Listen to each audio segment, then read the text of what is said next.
금리가 오르면 채권 만기 수익률이 오르는 거니까 가격도 오른다고 생각하시는 분들이 있습니다. 금리 인하를 노리고 채권 매수하는 걸 이해 못 하시기도 하는데요. 왜 금리 인하를 할 때 채권 가격이 오르게 되는지, 채권 ETF에 투자하는지에 대해서 쉽게 설명해 보도록 하겠습니다. 개념적인 부분의 이해를 돕기 위한 것이기 때문에 세세한 부분은 생략되거나 다를 수 있습니다. 채권은 만기 시 돌려받는 금액이 정해져 있습니다. 우리가 돈을 빌리거나 빌려줄 때 만기 때 원금과 이자를 포함해서 얼마를 받을지 미리 정해 놓잖아요. 채권을 살 때 금리가 5%였는데 금리가 올랐다고 해서 더 주겠다고 하는 곳은 없죠. 금리와 채권 가격이 반대로 움직이는 이유가 바로 이것입니다. 만기 시 받을 금액이 정해져 있다는 거죠. 금리가 올랐을 때의 상황을 가정해 보겠습니다. 예를 들어서 원금 10,000원에 1년 이자 5% 500원을 주는 채권이 있다고 가정해 봅시다. 금리가 10% 올랐습니다. 이제는 원금 10,000원을 투자하면 만기 시 1,000원의 이자를 받게 되는데요.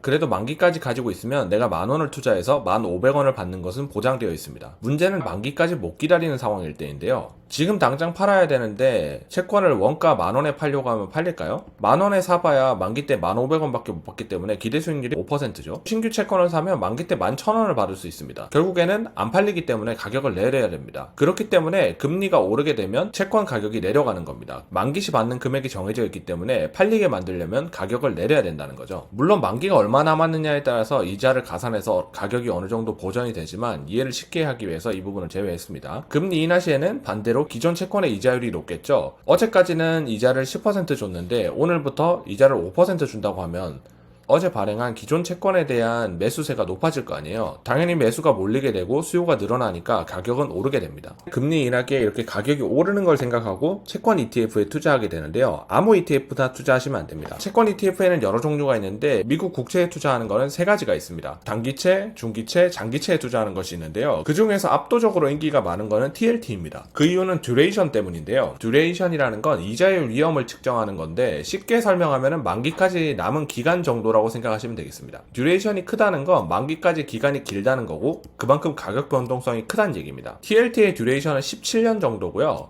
금리가 1% 오르면 가격이 17% 정도 떨어지고 금리가 1% 내리면 가격이 17% 정도 오른다고 생각하시면 됩니다. 반면에 단기채인 SHY는 듀레이션이 1.8년이거든요. 두 ETF의 가격 변화를 차트로 비교해보면 이런 식으로 나타내는 겁니다. 빨간색의 SHY는 가격 변동이 거의 없는데 반해서 TLT는 엄청나게 올랐다가 엄청나게 떨어지는 그런 모습을 보이고 있죠. SHY의 경우 만기가 1.8년이기 때문에 아무리 메리트가 있어도 가격이 너무 올라가게 되면 그냥 안 사고 1.8년 버티면 됩니다. 그렇기 때문에 움직임에 한계가 있거든요. 하지만 TLT는 만기까지 시간이 17년이나 남았기 때문에 매매하지 않고 버티기에는 너무 긴 기간이라는 거죠. 금리 인하 시기에 채권 ETF에 투자하는 거는 배당금보다는 가격 상승에 따른 시세 차익을 노린 거거든요. 그렇기 때문에 듀레이션이 큰 TLT를 선택하게 됩니다.